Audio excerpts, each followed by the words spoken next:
दोस्तों, कहानी की शुरुआत में हमें 25वीं सदी दिखाई जाती है, जहां पर सारे ग्लेशियर पिघल चुके हैं और अब पूरी धरती पर हर जगह सिर्फ पानी ही पानी है। समुद्र का लेवल 25,000 फीट ऊपर एज चुका है और अब जितने भी लोग बचे हुए हैं वह समुद्र के ऊपर तैरती हुई बस्तियां में रहते हैं। इसी दौरान दास्तान नाम के एक आदमी को देखते हैं जो कि अपनी बोट पर समुद्र के बीच भटक रहा था। इसके बाद वो एक डिब्बे में टॉयलेट करता है और उसे एक मशीन में डालता है, जिससे वह टॉयलेट साफ होकर पीने लायक बन जाता है और फिर वो उसे पी लेता है। तभी दास्तान को वहां पर एक बोट दिखाई देती है और वो कहता है कि जब भी तो बंजारे मिलते हैं तो वो अपने समाज की अदला बदली करते हैं, लेकिन इस पर वो बोट वाला आदमी उसे मना कर देता है। पर तभी वहां पर लुटेरे ए जाते हैं, जिसको देखकर वो आदमी दास्तान से कहता है कि अब तुम जल्दी ही करने वाले हो। वो आदमी ऐसा इसलिए बोल रहा था क्योंकि दास्तान की बोट बहुत धीरे चल रही थी, पर तभी दास्तान अपनी बोट में कुछ जुगाड़ लगता है और तभी वह एकदम से तेज हो जाती है। इसके बाद दोस्तों उसे आदमी की बोट के पीछे पड़ जाता है और अपनी बोट से उसकी बोट को पूरी तरह तबाह कर देता है। तभी वो लुटेरे भी वहां पर जाते हैं और उसे आदमी को पकड़कर मार डालते हैं। अब क्योंकि दास्तान वहां से निकल चुका था इसलिए वह भाग जाता है। इसके बाद दास्तान एक जल बस्ती तक पहुंचता है और वहां पर जाकर वो उन्हें मिट्टी दिखता है। अब मिट्टी देखकर वो लोग चौंक जाते हैं क्योंकि आज के टाइम में जिस तरह से सोना चांदी और डायमंड कीमती है, इस तरह उसे टाइम में मिट्टी की कीमत बहुत ज्यादा थी और इसी मिट्टी की मदद से दास्तान उसे बस्ती के अंदर चला जाता है। फिर जब वहां के लोग दास्तान की मिट्टी को तोड़ते हैं तो वो 6.5 किलो होती है, जिसके बदले वो दास्तान को 62 से कोका ऑफर देते हैं, लेकिन दास्तान उसे कहता है कि उसे 62 नहीं बल्कि उसके दोगुनी चाहिए। इस पर वो लोग उसे दोगुनी सिक्के देने के लिए भी तैयार हो जाते हैं। दरअसल इस टाइम मिट्टी की कीमत इसलिए भी ज्यादा थी ताकि यह लोग इस मिट्टी पर पौधे लगाकर उसे पर खाने की चीज उगा सके। फिर दास्तान वह सिक्के लेकर एक दुकान पर जाता है और पीने के लिए साफ पानी खरीदना है। वहां पर दास्तान एक टमाटर का पौधा देखा है और उसे भी वो खरीदना चाहता है, लेकिन दुकान वाली लड़की जिसका नाम है वह से कहती है कि अगर तुम्हें ये पौधा चाहिए तो तुम्हें मुझे अपने आधे सिक्के देने होंगे। अब उनको वो पौधा चाहिए ही था इसलिए वह अपने आधे सिक्के उसे दे देता है। वहां पर हम एक छोटी सी लड़की को भी देखते हैं जिसका नाम एनोला होता है और हेलन उसकी गाड़ियां होती है। इसके बाद जब दास्तान अपना समाज खरीदकर वहां से जा रहा होता है तभी वहां की बस्ती के कुछ लोग दास्तान के पास आते हैं। उनके पास एक लड़की होती है और वो दास्तान को कहते हैं कि आज रात तुम इस लड़की के साथ जो चाहे वो कर सकते हो और फिर जब ये लड़की प्रेग्नेंट हो जाए तो तुम यहाँ का सर कीमती समाज लेकर यहाँ से जा सकते हो। लेकिन दास्तान उन्हें माना कर देता है और कहता है कि तुम लोगों के पास मुझे देने के लिए कुछ नहीं है। अब दास्तान माँ से जान लगता है, लेकिन तभी बस्ती के लोगों को लगता है कि शायद ये कोई जासूस है इसलिए वह उसे पकड़ लेते हैं। लेकिन तभी एक आदमी देखा है कि दास्तान के कान के पीछे गर्लफ्रेंड है और ये देखकर वो चिल्लाने लगता है कि यह एक म्यूटेंट है। वो लोग दास्तान को कैद कर लेते हैं और उसे एक पिंजरे में डालकर पानी में डूबने लगता है ताकि उसके करने के बाद उसके शरीर को गलाकर खाद बनाई जा सके। लेकिन इससे पहले कि दास्तान पानी में डूब जाता वहां पर कुछ लुटेरे आकर उसे बस्ती के ऊपर हमला कर देते हैं। वहीं दास्तान पानी में डूबने लगता है, लेकिन तभी है और यहाँ पर आए है और उसे कहती है कि मैं तुम्हें बचा सकती हूँ, लेकिन इसके बदले तुम्हें मुझे और नोला को अपने साथ ले जाना होगा। अब दास्तान उसकी शर्त मान जाता है और फिर वो तीनों दास्तान की बोट में बैठकर वहां से निकाल जाते हैं। वहीं वह लुटेरे उनकी बस्ती को तबाह कर देते हैं और उसे पर कब्जा कर लेते हैं। इसके बाद हम लुटेरे के सरदार डिंका को देखते हैं जो कि अपने चमचों से कहता है कि उसे टैटू वाली लड़की चाहिए। दरअसल ये लोग एनोला के बारे में ही बात कर रहे थे। इनके पीठ पर एक टैटू है जो कि एक नक्शा है और ये लुटेरे का मानना है कि वो इस नक्शे की मदद से ऐसी जगह पर पहुंच सकते हैं जहां पर सिर्फ जमीन है। इसके बाद हम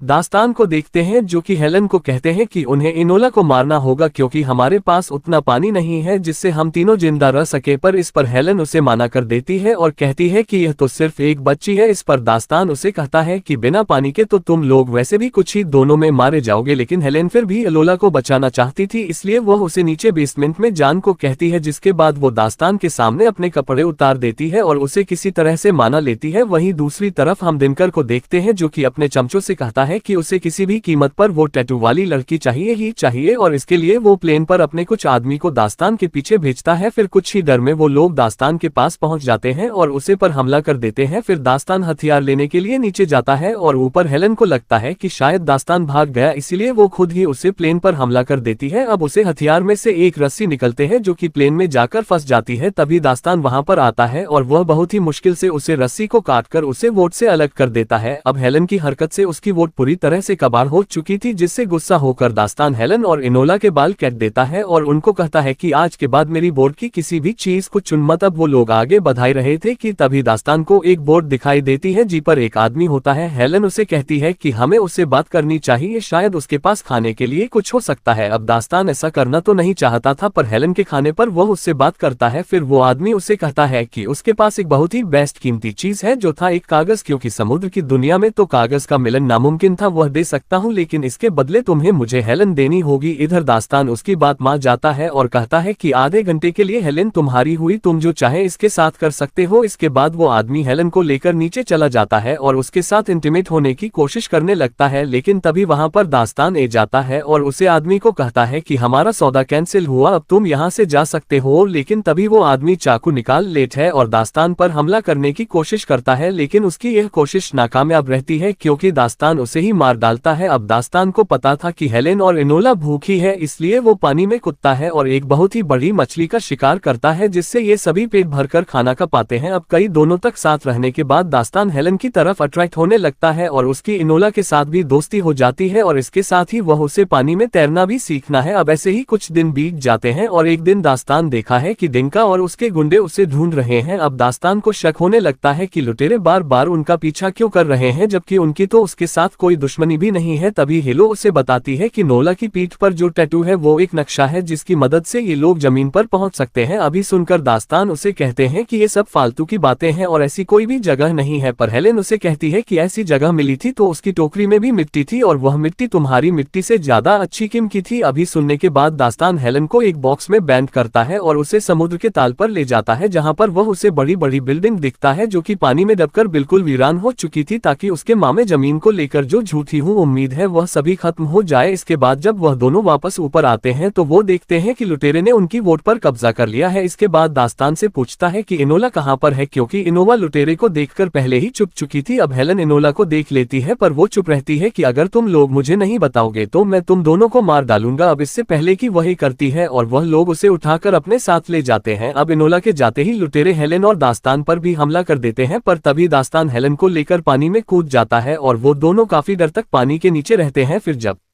ये लोग वापस ऊपर आते हैं तो वो देखते हैं कि लुटेरे ने इनकी नाव को पूरी तरह तबाह कर दिया है। अब क्योंकि दास्तान ने उसकी जान बचाई थी, इसलिए हेलेन भी अब दास्तान से प्यार करने लगी थी और फिर वह दोनों इस वोट पर एक दूसरे के साथ इंटीमेट हो जाते हैं। इसके बाद ये लोग यहाँ से निकालने की कोशिश करते हैं, पर ये लोग ऐसा नहीं कर पाते। फिर थोड़ी देर बाद वहाँ पर एक आदमी आता है जिसके पास एक उड़ने वाला बैलून था और ये आदमी हेलेन के ही बस्ती का था। फिर वह दोनों को बच्चा लेते हैं, जिसके बाद ये लोग इनोला को बचाने के लिए उन लुटेरे के पीछे जान लगता है। अब दास्तान डिसाइड करता है कि वो इनोला को वापस लेकर ही आएगा और फिर वो लुटेरे के बड़े वाले जहाज पर पहुंच जाता है और उनके सामने खड़ा होकर कहता है कि मुझे वो बच्ची वापस चाहिए। लेकिन इस पर डिंका उसे कहते हैं कि बेटा तुम मार तो गए हो, लेकिन अब तुम जिंदा वापस नहीं जा पाओगे। लेकिन तभी दास्तान एक मार्शल निकलता है और उसे चलाकर एक तेल वाले बैंक में डाल देता है, जिससे वहां पर एक बहुत बड़ा ब्लास्ट होता है और उन लुटेरे की वोट पूरी तरह तबाह हो जाती है। इसके बाद दास्तान इनोला को ढूंढने लगता है, लेकिन तभी वो देखा है कि डिंका अलोना को प्लेन में बिठाकर वहां से भाग रहा है, पर दास्तान एक रस्सी उठाता है और उसके हक को प्लेन में फंसाकर उसे प्लेन को क्रश करवा देता है। अब वो लुटेरे का जहाज भी पानी में डूबने वाला होता है, पर तभी वहां पर हेलेन उसे उड़ते हुए गुब्बारे को लेकर आए हैं और फिर वो सभी उसमें बैठकर वहां से जान लगता है। लेकिन दिनकर अभी भी जिंदा होता है और वो एक बंदूक लेकर उसे हेलेन पर गली चला देता है, लेकिन वो गली अलोला के पास जाकर लगती है और नोला उससे बैलून से नीचे गिर जाती है। तभी दास्तान उसे बैलून से जंप करता है और नोला को पकड़कर वापस ऊपर ले जाता है। जो अलोला को पकाने आए थे वो आपस में ही टकराकर मारे जाते हैं। अब इन लोगों के साथ जो आदमी था उसे नक्शा पढ़ना आता था और वो उसकी मदद से उसे साइलेंट का पता लगा लेते हैं। अब ये लोग फाइनली सूखी जमीन पर पहुंच जाते हैं और वहां पर उन्हें झोपड़ी मिलती है, जहां पर दो कंकाल थे जो कि नोला के माँ बाप थे। वहीं पर टैटू बनाने का समाज भी था है, जिसे हमें पता चला है कि इनोला के माँ बाप को पता था कि वो मार रहे हैं। तभी उन्होंने नोला के पीठ पर यहाँ का नक्शा बनाया और उसे एक टोकरी में डालकर समुद्र में छोड़ दिया। साथियों, उन्होंने उसे टोकरी में सूख मिट्टी भी डाल दी ताकि जब ये किसी को भी मिले तो उसे पता चले कि कहानी पर सूखी जमीन भी है। वहीं दूसरी तरफ हम देखते हैं कि दास्तान को यहाँ पर बिल्कुल भी अच्छा नहीं लगता, क्योंकि वो एक इंसान नहीं बल्कि एक म्यूटेंट था और वो समुद्र में वापस जाना चाहता था। वहीं पर हेलेन और नोला नहीं चाहती थी कि दास्तान वापस जाए, पर दास्तान को जाना पड़ता है क्योंकि उसकी असली दुनिया समुद्र में थी। अब दास्तान अपने अगले एडवेंचर पर निकाल जाता है और दोस्तों, इसी के साथ ही ये कहानी यही खत्म हो जाती है।